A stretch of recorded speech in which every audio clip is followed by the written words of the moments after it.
This information is brought to you by Valley Lilly LLC, your business consultant and instruction provider. All right, let's dive right in.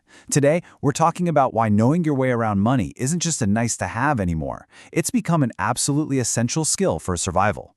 Because let's face it, money is tangled up in almost every single decision we make. Okay, this might sound a little dramatic, but stick with me here. A ton of new research is showing that financial stress isn't just a feeling in your head. It actually acts like a poison in your body, something that can seriously mess with your physical health. We're talking about real, measurable things like inflammation, turning what we used to think of as just a mental burden into a very real physical threat.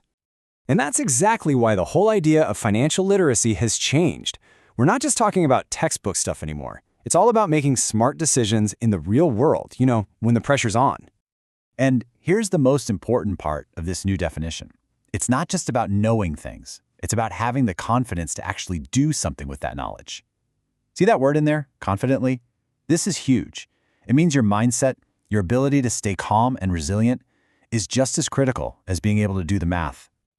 Yeah, this slide really just lays it all out, doesn't it? We've shifted from this old academic way of thinking, something for an economics class, to a new way that gets into the psychology of it all. It's about building good habits, not just memorizing formulas. So, what's the downside? What happens if you don't have this skill? Well, it comes with a very real and very high price tag. Being financially illiterate isn't just a neutral state, it's actively draining your wallet. Get this. A recent survey found that not knowing this stuff costs the average American adult more than $1,800 every single year. That's from things like bank fees you could have avoided, crazy high interest rates, and getting scammed. That's real money that could have gone into savings, or paying off debt, or, your future. And when you zoom out to the whole country, well, the number is just staggering. $436 billion lost every year. This isn't just a personal problem. It's a massive drag on the entire economy. But honestly, the cost goes even deeper than just lost dollars. Some fascinating research suggests that a huge chunk, we're talking 30 to 40% of the wealth gap, can be chalked up to differences in financial knowledge. So huge part of the gap between the rich and poor isn't just about how much you earn, it's about having the skill to turn that income into actual wealth. And of course, things have gotten even more complicated. The whole battlefield has changed. Financial literacy is now a digital survival skill. The basic ideas are the same, but the tools and, frankly, the traps are brand new. Think about what you're up against today. AI-powered scams that are getting scary good. You've got to understand the wild swings of crypto, and you have to fight the psychology of painless digital spending. That one-click buy button where you don't even feel like you're spending real money. So yeah, the old school skills, like knowing how to balance a checkbook, they're just not going to cut it anymore. Not in a world of tricky algorithms and digital wallets. Your financial self-defense, it requires a whole new playbook. But here's the flip side, and this is really powerful.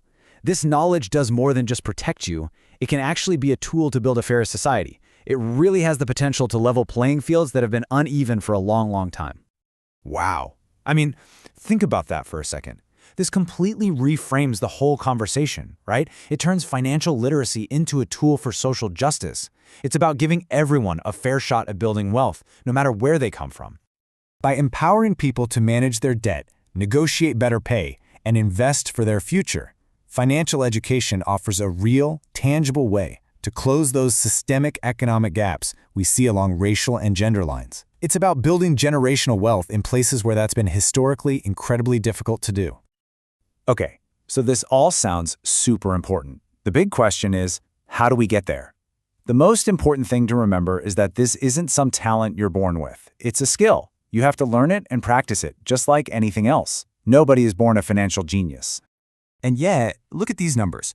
Almost 1 in 5 15-year-olds in developed countries doesn't have even the most basic skills. That's a huge chunk of the next generation basically being sent out into the world flying blind when it comes to student loans, credit cards, and savings. The good news is, the path forward is actually pretty clear. It's this 3-part journey. First, you learn the basics: budgeting, debt, investing.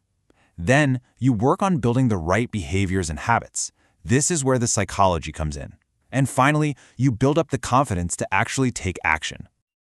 So really, it all boils down to this. You have the power to learn this skill and take control of your own story. Financial literacy isn't about being perfect with money. It's about having the knowledge and the confidence to make smart choices that let you build the life you really want. It truly is the ultimate life skill.